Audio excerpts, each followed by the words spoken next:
Thanks for joining us. This is Doug Mark from Learning Zen, and I'm here with 5 franchising questions with my guest, Brad Fishman. Brad is the CEO of Fishman PR. Welcome to the show, Brad. Really appreciate you. Thanks, Doug. Thanks, Doug. I said, thanks, Doug, I should say very quickly. And I haven't even had a cocktail yet, so. Soon, we're getting there. It's almost Doesn't even matter anymore during COVID. It doesn't, right? But I really appreciate you having me on your show. And, this is really a great opportunity to learn more about you and you learn about me. So we're just out to have some fun today. Exactly. And it makes it really easy for me because I learn so much during these little interviews. And what the greatest part is that typically when I talk to someone, I don't always have the ability to utilize their service. But with somebody like you actually have a service that would benefit my company along with the franchising industry as a whole. Can you tell our audience a little bit about Fishman PR, how you got started, and why people in franchising would want to work with you guys? Well, I got started probably the hard way. I married into it.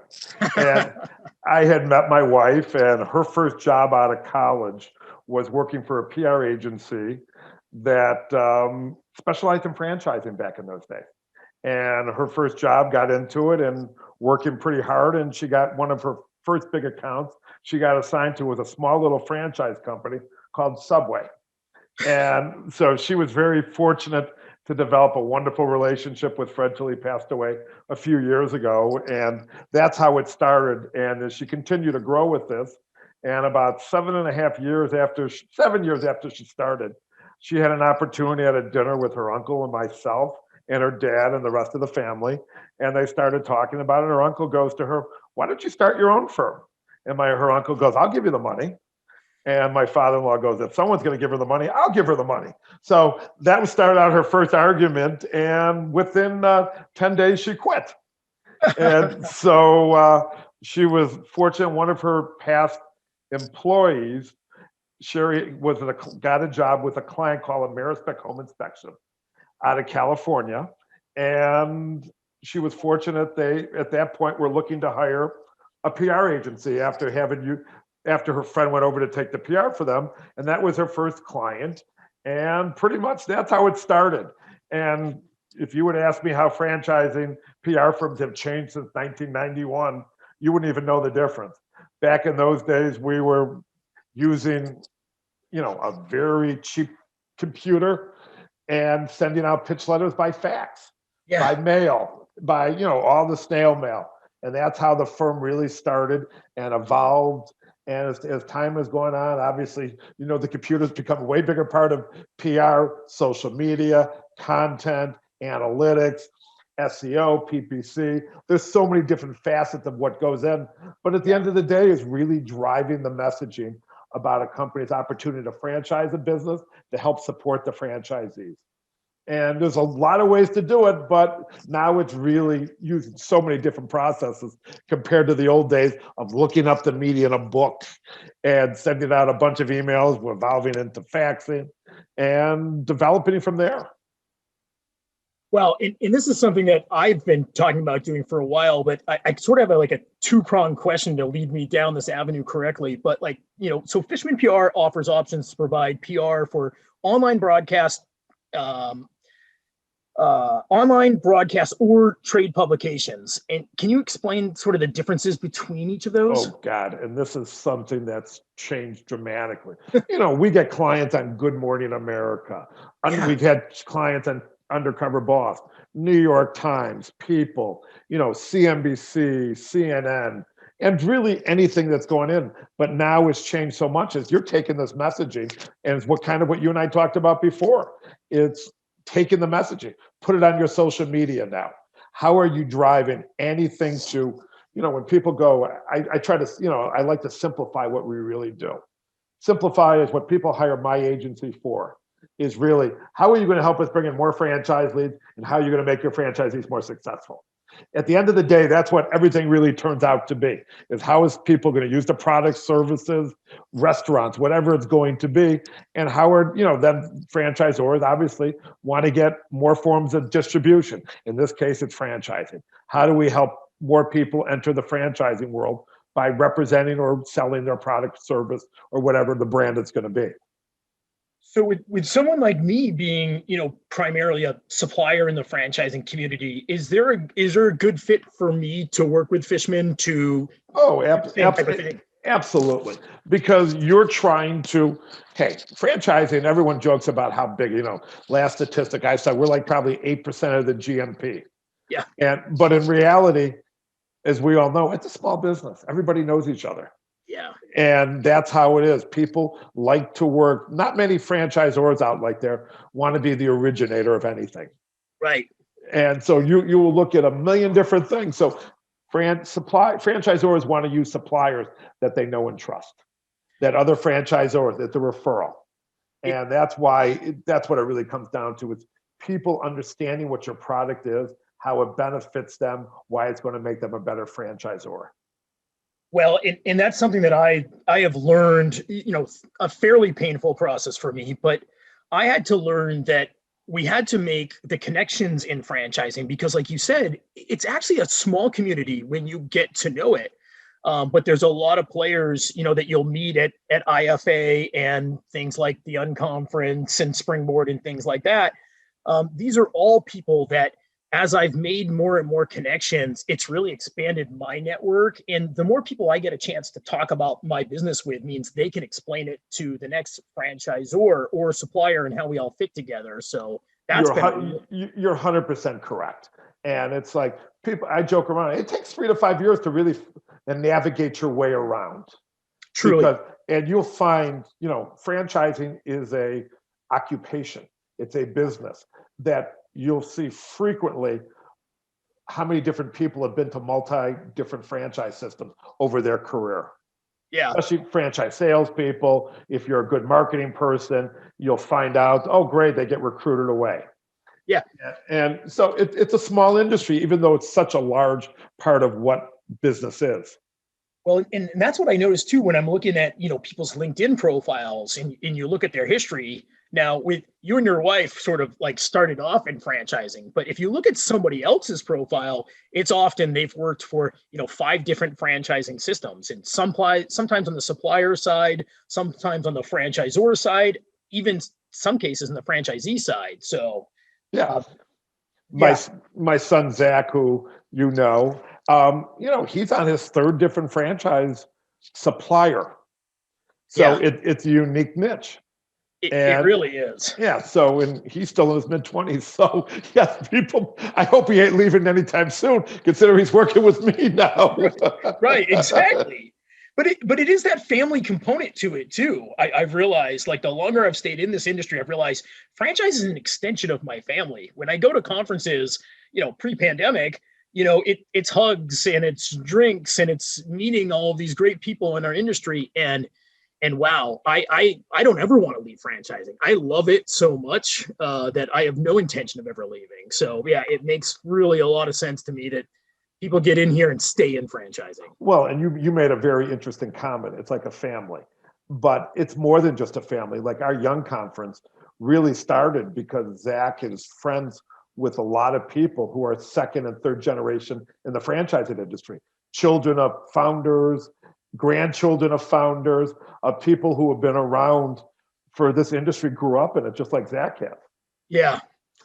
No, that's awesome. And we're appreciative that Zach's here and we hope he's going to stay as well. He better not leave you. No, he's not. I mean, he was talking about he's friends with Ray Titus's kids from Oh, Sinorama, and their grandfather was a franchisor. So they're literally 3rd generation franchisors. okay. So that also ties back to the Palm Beach Atlantic University's Titus Center for the Mastery of Franchising, right? I just left their board meeting last week. I just recorded a session, like the franchise training session I recorded for that presentation. That's so funny that you were just there. So I should have been there in person. I'm finally Yeah, back. and you want to know something? I was telling my wife Sherry about this. And this was my first board meeting. Lane Fisher was down there with us and a bunch of other people. And we heard from some of these students, and it's unbelievably impressive about their knowledge of what franchising is as undergrads. And they come up with Yeah. ideas. There was a guy that I met who literally, it's not a minor or major there, but it's an emphasis on something. And his first job out of college is a franchise sales guy. Wow.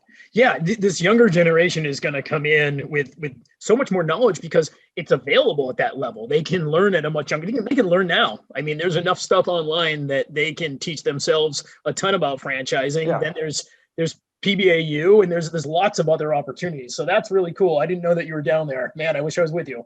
Yeah, so that's why we were down there last week. And matter of fact, my wife recorded a session 2 days ago also. Oh, perfect. Oh, that's great. And that's Sherry? Yeah, that's Sherry. So she Oh, did it with two other PR people, and they did one on crisis management.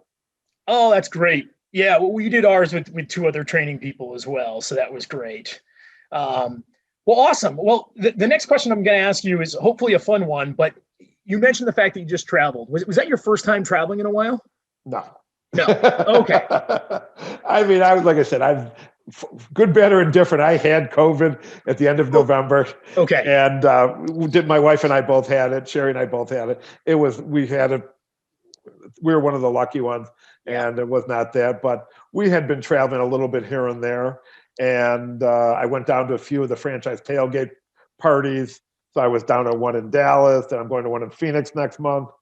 So a little bit different for you. A lot of us haven't been on the road for like a year. At least I'm so anxious to get on the road. But normally we'd be doing a lot more travel. When you're on the road, do you have, some favorite franchise brands you love to visit and sort of why? Oh God, it's like asking someone what their favorite child is. It is. I know it's so impossible. And you could just tell me an industry. I like to try all kind of foods. So I like some of the especially when I have the opportunity to try some of the small franchisors, some of the emerging brands on products or things that the food is always fun for me. Yes, I mean, it's fun to try over the years. Massages back in the days, the early days of massage, massage concepts was new. So of course we had to try those things. And there's always going to be things. Yes, if I really need a haircut, I'm going to go to a franchise concept just because I know and trust them. Yep. And it's always this thing like when I'm on the road, it's like I appreciate knowing what I'm getting. Not always. Sometimes I really like an adventure, right? And I'll go like you talked about, where I'll get into an emerging or more of a startup where maybe they don't have 20 units yet. They only have 10, but they've got a really unique regional dish or something like that. I love to eat, obviously. Yeah, and I've been around long enough. I've gotten to see a tremendous amount of emerging brands. And not that, hey, there's no one in this world who dislikes McDonald's French fries.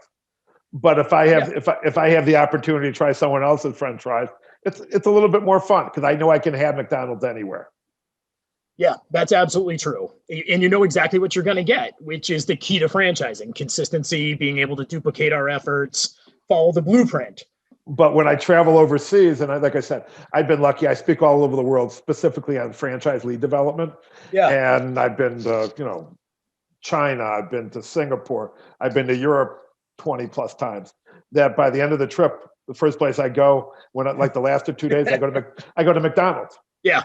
Or Carl's Jr. or someplace you're familiar with. Because I said it was fun to experiment, but eventually I want to go back home to something I feel comfortable with. Right. Something that reminds you of home, which is nice. Yeah. Right. So this may be an interesting question for you because you've been in this franchising space for so long, but what was it about franchising that got you into the industry and made you kind of want to stay in it? My wife.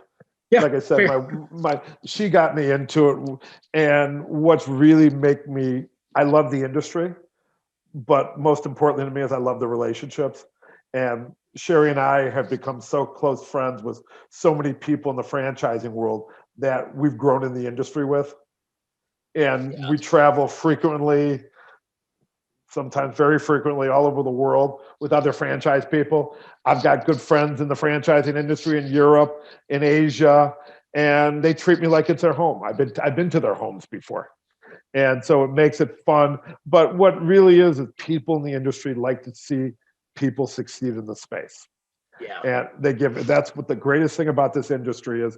People talk about the help. You talk about, at the end of the day, everyone's trying to sell franchises. So people go, well, we're not competitive. Well, sure you are. You're trying to sell franchises and so are they. But people are so helpful over the years about what's going to help grow, because we love this industry. Yeah, that's what I found too. People are really helpful. And it's interesting that you mentioned the competitor thing, because I even find that in my space on the supplier side of thing, where I'll go up against competitors, but I kid you not, at the end of the day, we're really close friends, and I'll have drinks with my closest competitors still to this day, because we still have that sort of like always help a brother out type of thing. And Well, everyone franchising seems to do that. and you're right. I mean, we're by far, I have my two agencies, Fishman PR and Franchise Elevator, which is for emerging brands. And between my two firms, we have 100 and, right now, probably 125 plus clients. When you think about the industry as Yeah. 3,500 to 4,000 franchise systems, there's a lot of business out there. Yep. There's a lot of room to grow, and that's kind of how we feel too. Even though we've got a couple hundred clients, there's so many people to still reach and so many groups to talk with. So yeah, there's kind of plenty of room for all of us in this pool. So, and if you don't burn people like anything else, there'll be, we'll lose clients because sometimes they want to change. Yeah. And vice versa. So it somehow goes around. If you don't, I won't use the word, but try to be nice in the sandbox. And sometimes they leave and come back again because they didn't have a great experience when they left. That's the greatest thing for me. That happens way more frequently than you can ever imagine. Yeah, for sure. So look, I know that you're highly involved with Springboard and the Young Conference, several other things, but I also happen to know that your conferences are well known in our industry as having some of the best parties and celebrations and events. Do you have a favorite experience from one of your conferences? Yes. Everyone knows I throw a good party. And one of our mutual friends, Doug, is one of the people who got involved with it, was a guy named Dan Martin. And over the years, we've had some very memorable, really good Fran jams at the IFA convention. Our party is probably the most well-known of the parties. It is. And we do everything. We're not out. We don't turn people away at the door. That's not the goal. The goal is to everyone have a good time, able to let loose. And over the years, there's been some interesting experiences at them. We've had one in Palm Springs where it was raining so hard people couldn't leave because the parking lot was flooded. We've had experiences where we were supposed to close at 1 and it closed at 3:30. That was in Vegas, of course. So, but over the years, we've had a good time. People in franchising have a great time. They do. And it goes back to, like everything else, if people are having fun at what they do, it just makes business more fun. Yeah. People tend to trust other people in the industry. So they're really comfortable being themselves and letting their hair down and having a good time, which is awesome. So, I've been dying to ask that question because, not only with you, but I believe I asked Lane Fisher that same question too. So he also enjoys a good party. And Lane's biggest idea is, Lane and I have always had a split the way we run our conferences. Yeah. He's in charge of the content. I'm in charge of the food and the party. And so Lane will tell you, out there, he would be the first one to do the old Irish goodbye. It's bye-bye. You'll never see him leave. And I'm like, where are you at? He goes, I was at home. I'm like, dude, you can't leave this early. And so he knows I'll give him grief about it. But Lane and I have been doing events. Literally, we've been doing events since the mid-'90s together. I love that he's known for the Irish goodbye. I'm going to do a quick shout out to my buddy Bonesy, who's also a fan of the Irish goodbye, and I hope he catches this on video. So when we talk about PR in franchising, are we typically working with the franchisors, the franchisees, or both for you?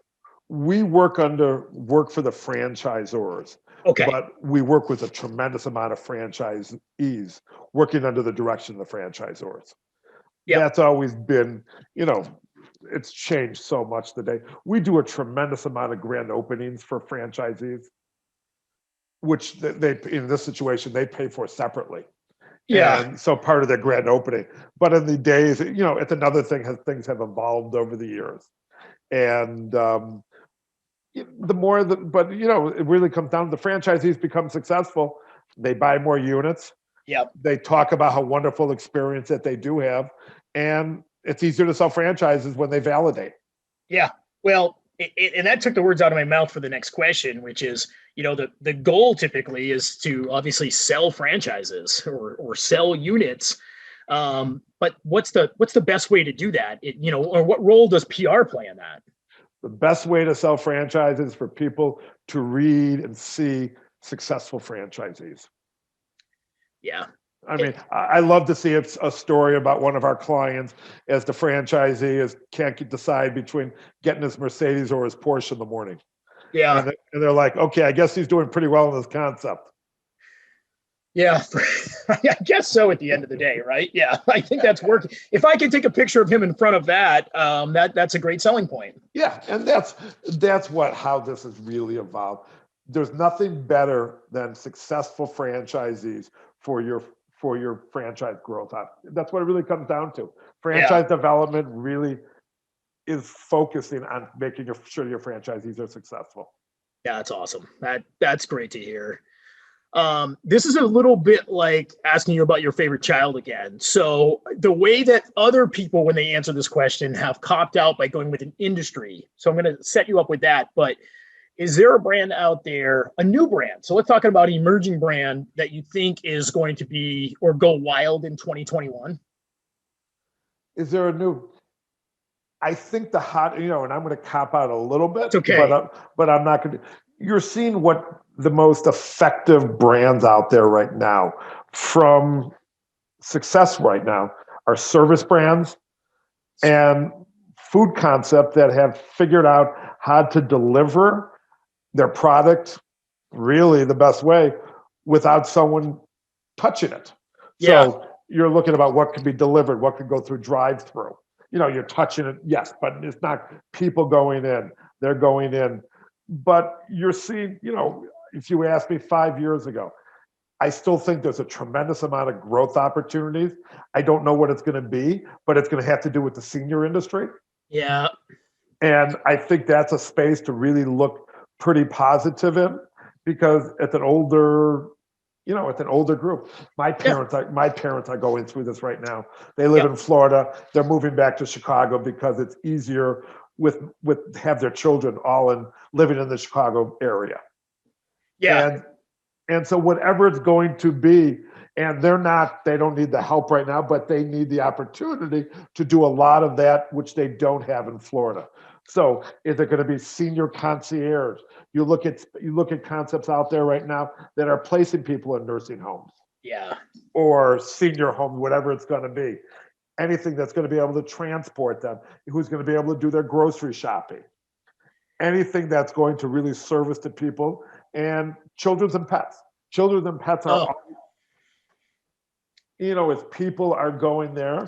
And a lot of it is right now, the big question for a lot of us right now is, are offices going to ever be what they were? I don't believe they will be. Yeah. So the question is, how are you going to get your children around? How are you going to entertain them? And your children, your pets, right? Yep. Yeah. I saw your dog running around before. I was wondering if you made it into the video. Yeah. But hey, I have a dog sitting around here too. And people are going to have to figure out as we become more, you'll forget the idea. So you look at the ones that are dog walking concepts. Yeah. You're going to be ones that can be, you're starting to see roll-ups of veterinarian. Yep. So you're starting to see anything with that. People are really getting more comfortable with, just like back in the days, they weren't comfortable with food brands. But now if you see certain concepts, pets are where it's going to be at. Well, and, a year ago, we weren't all that comfortable working from home. But that evolved pretty quickly, like you said. And yeah, that's probably here to stay longer than we might want to admit. Yeah. That was a great answer. I mean, I love the senior space. There's so much opportunity in that space in franchising. There's so many different concepts. You're going to find the one that works best, for you to invest into, but there's a lot of opportunity there. Well, and if you really look at the home service, plumbers, who do you call them? Plumbers, yeah. Restoration, roofers, anything that people, I'll give you a space that still hasn't really been, no one has ever been able to figure out. In the United States, the largest franchise in Australia is a lawn care franchise. gyms. He has all these things. We don't have a lawn care franchise that you have one for corporate, I mean, for corporations, for commercial, but not anyone has ever succeeded. Residential, huh? Residential lawn care. Really? Yep. That's fascinating.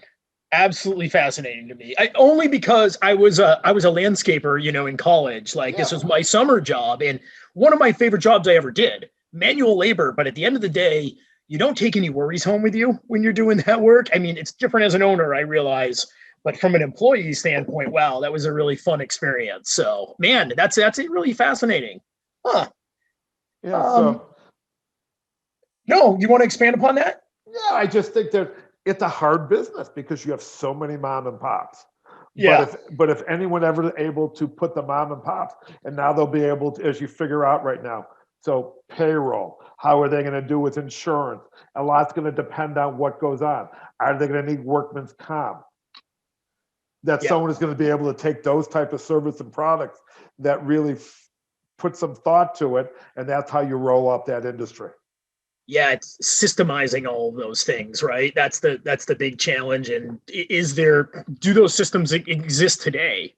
They certainly do on an individual business basis. Can we make that scalable so that we can run that from all of our different locations? So yeah, that's the big challenge.